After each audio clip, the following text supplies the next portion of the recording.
আজকে আমি আপনাদেরকে জানাব বাঙালি মহান বিজ্ঞানী শ্রী সত্যেন্দ্রনাথ বসু সম্পর্কে।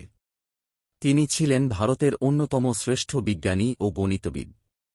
তিনি 1894 সালের 1 জানুয়ারি কলকাতায় জন্মগ্রহণ করেন।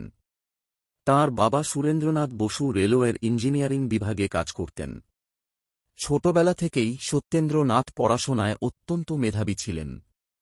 তিনি কলকাতার হিন্দু স্কুল ও পরে প্রেসিডেন্সি কলেজে পড়াশোনা করেন। তিনি মূলত কোয়ান্টাম পদার্থবিজ্ঞানে অসাধারণ অবদান রাখেন। 1924 সালে তিনি আলোর কণার আচরণ নিয়ে একটি গবেষণাপত্র লেখেন, যা প্রথমে কোনো জার্নাল গ্রহণ করেনি। পরে তিনি সেই গবেষণাপত্র সরাসরি অ্যালবার্ট আইনস্টাইনের কাছে পাঠান। আইনস্টাইন তাঁর কাজের গুরুত্ব বুঝে সেটি জার্মান ভাষায় অনুবাদ করে প্রকাশ করেন। এই গবেষণা থেকেই জন্ম নেয় বিখ্যাত বোস-আইনস্টাইন পরিসংখ্যান। পরে তাঁর নাম অনুসারে বসন নামের কণার নামকরণ করা হয়। আজকের আধুনিক কোয়ান্টাম মেকানিক্স, লেজার প্রযুক্তি ও বস-আইনস্টাইন কনডেন্সের গবেষণায় তাঁর অবদান অপরিসীম। কিছু অজানা তথ্য। আইনস্টাইন নিজে তাঁর গবেষণাপত্র অনুবাদ করেছিলেন। সত্যেন্দ্রনাথ বসুর গবেষণাপত্র এতটাই গুরুত্বপূর্ণ ছিল যে অ্যালবার্ট আইনস্টাইন নিজে সেটি জার্মান ভাষায় অনুবাদ করে প্রকাশনার ব্যবস্থা করেন।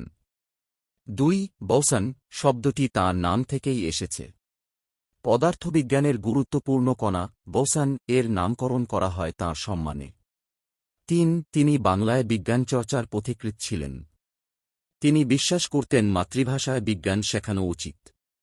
তাই বাংলা ভাষায় বিজ্ঞান প্রচারের জন্য বিভিন্ন উদ্যোগ নিয়েছিলেন। 4 নোবেল পুরস্কার পাননি। তাঁর তত্ত্বের উপর কাজ করে বহু বিজ্ঞানী নোবেল পুরস্কার পেলেও তিনি নিজে কখনও নোবেল পাননি।